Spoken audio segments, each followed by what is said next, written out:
What is up? How you doing? I'm doing good. How about you? I am excellent, thank you. It's another evening of he said, she said. I'm just giddy with anticipation. I can tell you're giddy, all right. So what's So up? I thought that we might tackle the question of how do you let go? I mean, the divorce is over or the relationship is over, but you're just having a hard time letting go of it all and facing forward. I have a lot of women ask me that question. Yeah, I was going to ask you what brought about this question. Is really, I get asked all the time, how do you let go of, I always say, how do you let go of what was to make room for what's going to be? What will be? That's cute. What? That's Yeah, cute. well, clever, adorable. Mm-hmm. Because the truth is, I think sometimes it's not necessarily who opted for it, who initiated, so to speak, but Really? You don't believe that? You don't believe that has yes, I anything do to think do? that has something to do with it, but I don't know. I was the one in my situation who initiated. So The divorce. the divorce, Okay. I did. I initiated the divorce after many years of, marriage and counseling and therapy and all that kind of stuff. But I still found it really difficult. So, all right. Well, let me ask you a couple of questions about yours then. You didn't just wake up one morning over your cornflakes and think, you know what? I'm going to leave him, right? This was a process. Correct. Over a specific, a certain amount of time, right? Correct. So what you were in this, so I'm just going to ask you these questions. So what you were gearing up for during this process was actually leaving him, like cutting it off. I'm done with all the garbage. I'm done with the fighting and the arguments and the complaints, and I'm done with all the conflict. So I want to move on from that, right? So you were this process was you preparing yourself and getting ready to make the decision to do that, to sever off this marriage and end it, right?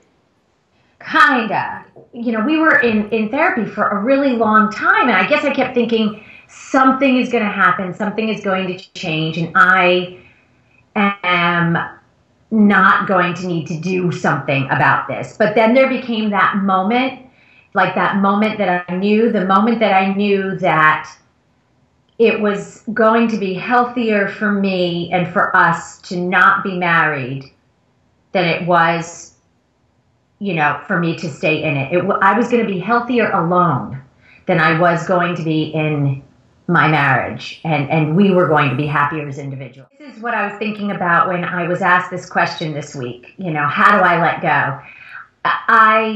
There came, yes, it was partially figuring out how to be alone, and of course alone as a, not just a single person, but a single parent, which is also different.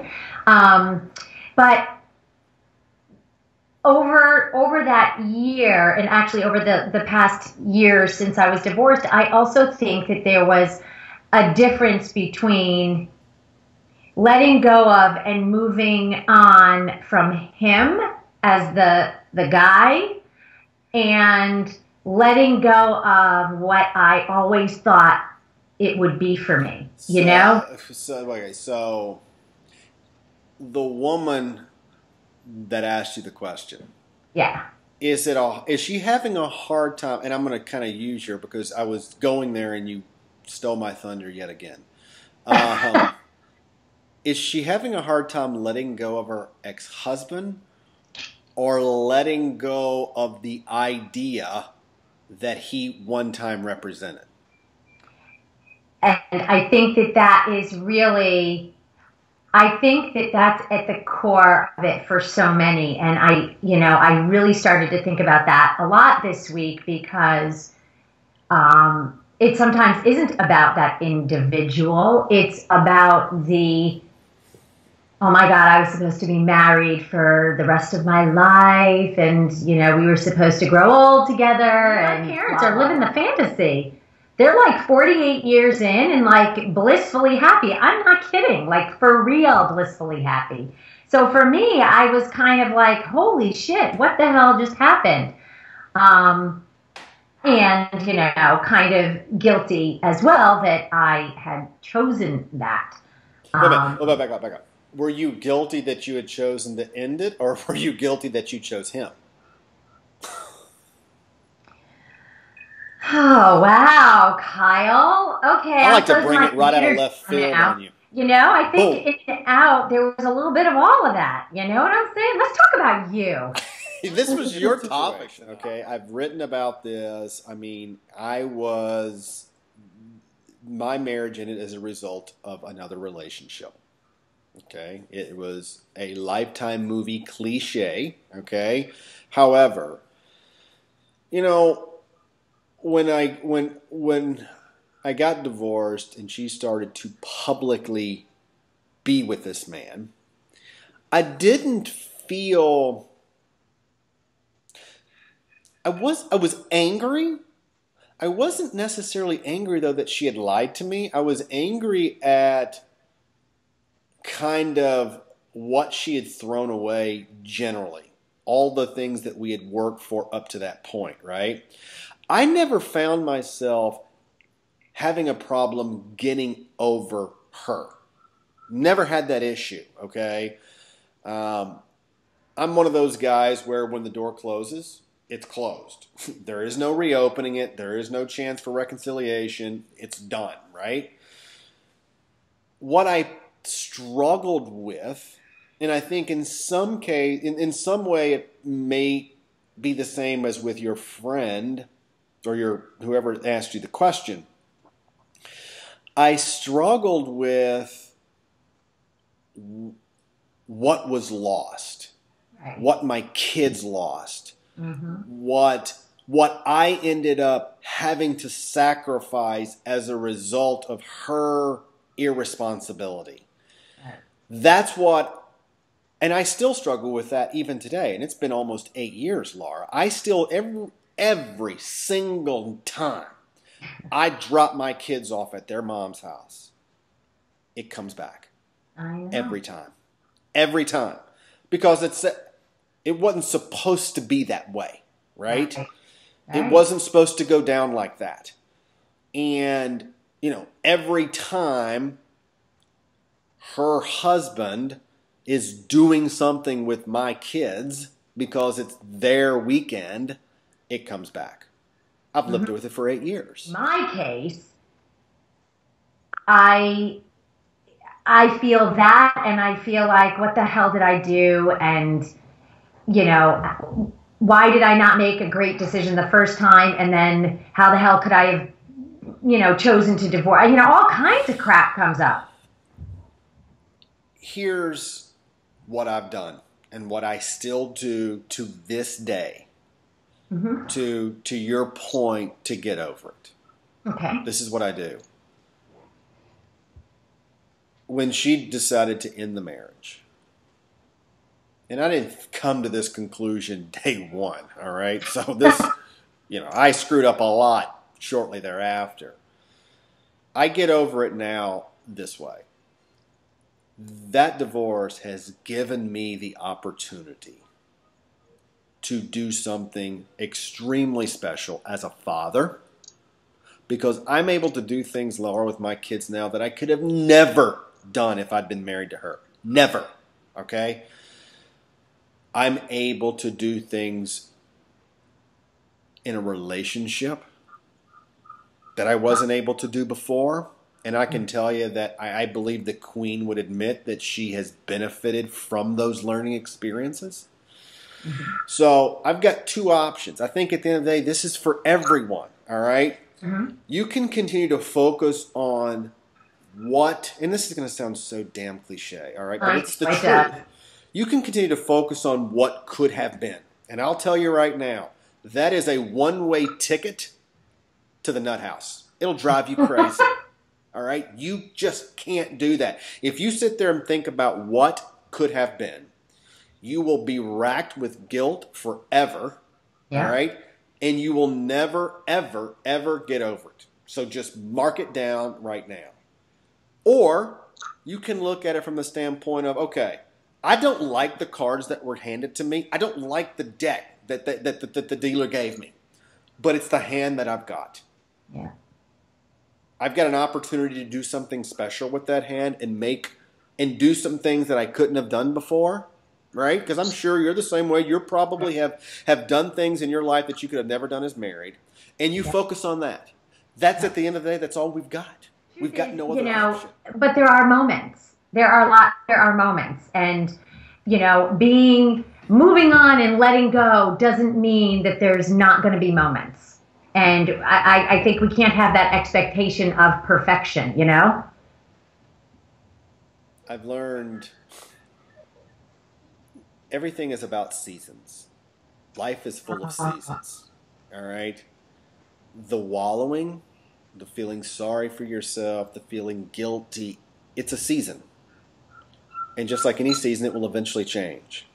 All right? Now, you can speed that up if you want to, or you can extend that season longer than it probably should be.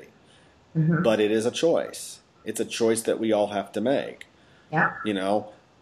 How you go about it once you decide that I'm going to do that, that's where we can really get in trouble. And I think that for many cases, I think guys have an easier time deciding to move on. I think that where they get hung up is the way that they do it. And I am living proof of that. Because here's the deal, all right? If you are still struggling getting over the ex, you're kidding yourself if you think that getting with someone new is going to change that. You're smoking crack. Am I right? Am I right? You're completely right. But that's what we do, though. We'll go and well, if I can get another relationship, I'll get over them. What a load of garbage that is. Let me tell you, there's a lot of options other than doing that. Oh, sure. A lot. And that's probably for our rated R conversation. We'll keep this one rated PG for now.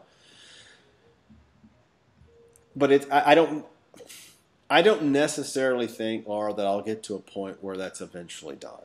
Maybe when my kids are gone and they're grown, and I guess they're to a point where the child support is over and the visitation is gone and now they come and go as they please. They've got their own lives. I think at that point I'll officially be beyond it. I'll have moved beyond it, right? I don't necessarily think that I'll always continue to have to reinforce that message to myself. I don't see that ever going away. And I agree. And I'm there. My kids, my oldest drives, they come, they go. There's no real exchange of money, but it's still there. And to your point, it's still because it's not what it was supposed to be.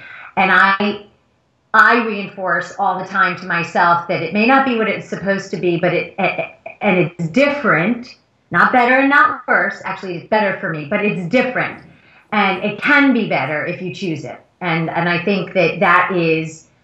That has to be the empowering tip of the day, which is, you can choose it, and it takes work. Like you said, it doesn't get delivered. It doesn't show up at your door. It doesn't land in your lap. If anyone is going to make the decision, they said, I really want to move on from this. Yeah. I really want to move on. Then the question I have to ask them is what are you moving away from? Until you can answer what is holding you back, how are you going to move away from anything? Just like myself, it wasn't her that I was moving away from. It was what I feel had been taken from me that I was having to move away from.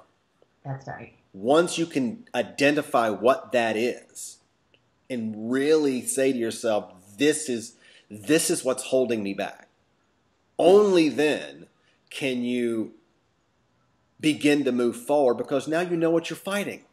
Right. Otherwise, you don't know what you're fighting. Great question. It's a great question. And, and I think that, a topic for another day, is that usually there's some kind of fear in there, right? There's, of all kinds of things. And there's a lot in there, and you're right, because if you don't understand it, you don't know what kind of action to take, right? You don't know what to do next. And that's why it's just so easy to sign up for Match and start cooking. Well, it's the invisible enemy, right? It's like Right. you're fighting the wind until you can quantify that. That's what you'll do. You'll end up going on Match or whatever the other dating websites are, and you'll attempt to medicate yourself with, temporary romance. Yep.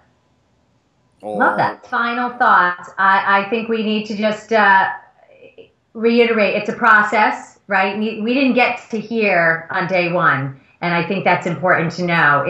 However, if you're at year 8 and you're not making progress, you need to do some soul searching. You need to start answering, some of the questions that we're posing for you, because there's a time to let go. There's a time. And those questions are quite simple. 1, do you want to move on? Right. Yes or no? 2, okay, what is it specifically that's holding you back? Is it the fact that you miss the idea of being married? Is it the fact that you miss tucking your kids into bed every night?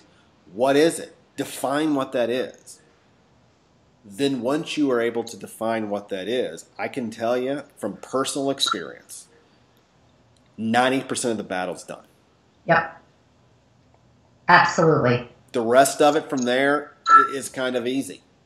Yep. But until you can define that, I think that we'll always be held back. And it'll never, and then the last thing I would leave is never have the expectation that it will entirely go away, because it won't. It'll always be there, and you will always have to consistently remind yourself. Absolutely. It's a daily practice. That's right.